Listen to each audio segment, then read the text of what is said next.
this is gonna give you some insight on generational curses. Check this out.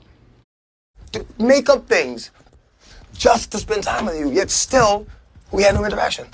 We're the type of people that we're never really gonna talk much. Yeah. That doesn't mean we don't love each other, because we're similar in that way. Like, even when you see me mad, you would know that I'm not mad at you, but yo, I didn't know a nigga with a father. I didn't know not one nigga with a father. Not one. I did the best I could, man. I was loving. You always knew I loved you. You always knew I loved you. I didn't know what I was doing, but I tried. I gave it a genuine effort. Still genuine. I know I'm not the best father. Damn, homie, I tried. I really, sincerely tried. I tried, man. I'm sorry. I tried.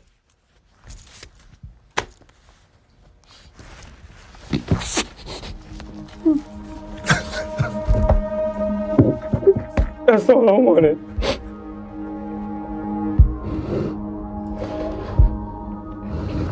Never giving up. Ever. Ever. Ever.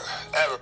Now, I'm showing y'all this because this is DMX talking to his son about how he pretty much failed him as a child, and he said he know he wasn't the best father and that he was only doing his best in what he knew to do. I confronted my father like this many years back. Okay, we worked at the same company. I'm actually his manager at the time, and one day we're in the back warehouse, we're loading up a truck, and I say to him, you know, man, why wasn't you there for me? It's just he and I there. I finally mustered up the courage to just ask him, why wasn't you there for me? And his response was, my daddy wasn't there for me. And I asked him, and how did that make you feel? And just like DMX was weeping here, this is what my father began to do, weep. Because he thought about what that meant to him, not having his father around. You understand? But as you get older, you start thinking that's life, because you don't see anybody with a father around you. And I didn't either. I grew up with all my cousins. Of course, many of us live with my grandmothers, so their mothers weren't raising them. But even the few cousins I had that didn't live with my grandmother, they lived with their mothers and their daddies wasn't around. Now, many of us had access to our fathers. They went to go see them, but I didn't see any father living with their son, living with their children when I was a child. Okay, my best friends from school didn't have their father around. And some of them didn't have their mothers. So it was almost like every friend I had came from dysfunction just like me. I didn't have a single friend who had a mother and a father in their life. So you naturally begin to stop questioning those things. You grow up as a child knowing internally something wrong here. You long for your parent that's not there. But as you start getting older, you start seeing socially, this happens all the time. And it's just one of those things that becomes the norm. But it's still dysfunction, but it becomes a norm. So you don't talk about it. You just kind of deal with it. But what you're not thinking about is how this is going to be a generational curse. What you didn't get, what you're ignorant of, you're likely going to lack putting that into your child. And what will happen is your children will grow up and they'll be confronting you about it, and you'll be sitting in the same seat like DMX trying to explain. You understand how you failed them. And this is why I say we gotta renew our minds. The things that we knew when we were children, they were right, y'all. But we've been desensitized just to be just like them that did all this to us. But we got to keep our beautiful minds. It's time to renew them. Okay? Tap in. You know the way we're running our world is not right. Now we are adults who can do something about it. You understand? I'm going to let you hear DMX explain how he grew up. Now, he just explained to his son, hey, I know I wasn't the best dad. I know I wasn't there for you, and I didn't know what I was doing, but I was doing my best, right?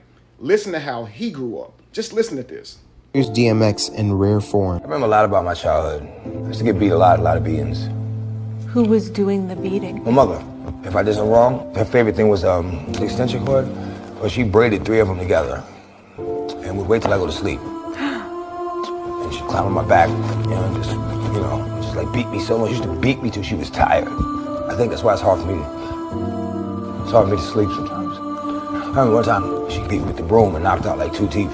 I'd go to school, I couldn't sit down, but we had a rule. And mean, it was like whatever went on in the house, you know, you keep it in the house. You know, she would always threaten us with, you know, the white people are gonna come take you away. You want that? You want that? And then this around and just gives me away anyway. You know what I'm saying? At 7, and I got put in institutions. You know. You were 7? Yeah.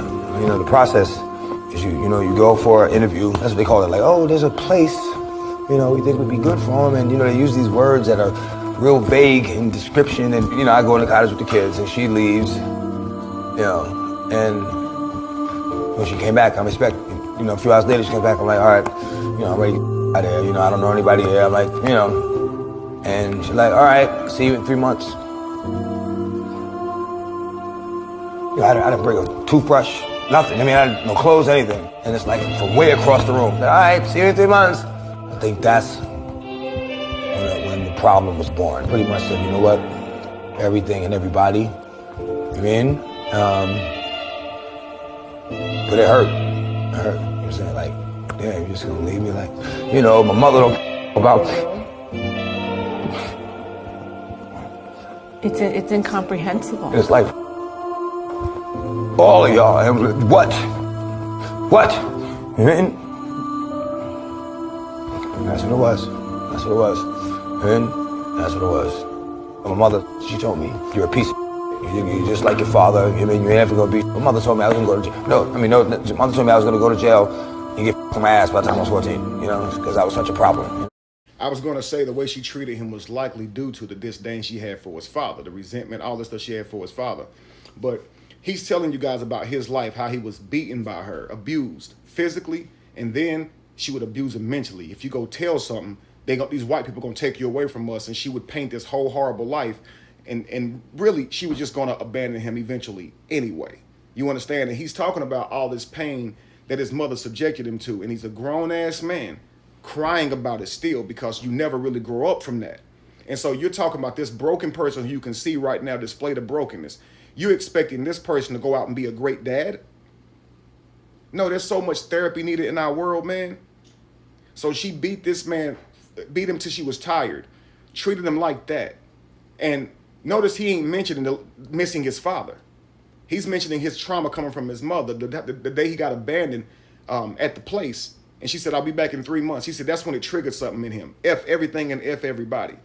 So as you can see, this cycle, both of them failed him because the father's absent, but the mother's actually the one that's there perpetrating all of this trauma and abuse on him. You understand? And so now years later, he's trying to explain to his son, no, I did the best I could. Man, if you could see how much better your parent did than theirs, you wouldn't be complaining about them. And I'm saying this to all of you sons and daughters. Try and understand that your parents also had parents. And I know you may look at them and think that they probably did the best if they're still around. But sometimes you just got to ask some questions, man, before you start condemning, because you never truly know. Our job as parents, I believe, as children, is to go precede our parents. We're not their descendants, we're their ascendants. So we're supposed to learn from them when we grow up and go out and change that, not necessarily come back and hold them accountable to that, expecting them to fix all of that. Okay, we're supposed to learn from their behavior and go out and correct that, but most certainly not duplicate that and recreate that while hating them, while having all this animosity and pain towards them. We'll truly recreate that and do the same thing to our children because we're ignorant. And you'll always give them what you know or what it is you don't know. So this is why I say we got to renew our minds, man. If you knew you had a horrible upbringing, it's time to revamp. Go back to the drawing board so you don't duplicate that and recreate that. Because if you know you had this type of childhood, why wouldn't you pursue therapy first before you have a child? So you can make sure that you're healed. Do you understand? Because now when you're looking at your future self, hurting about how you treated them, wanting answers, it's heartbreaking. And now you got to explain to them that you tried your best, but yet still failed them. And it's crazy how forgiving the son was. That's all I needed. That's all I wanted. Hopefully they never have to have this conversation again and they can just grow together and build a bond together, man. But it sucks. Treat your kids right because this issue could last for generations. We're supposed to leave an inheritance to our children's children. This is by way of positive teachings, okay? Assets, things like that. Not trauma family, not dysfunction. Let me know what you think.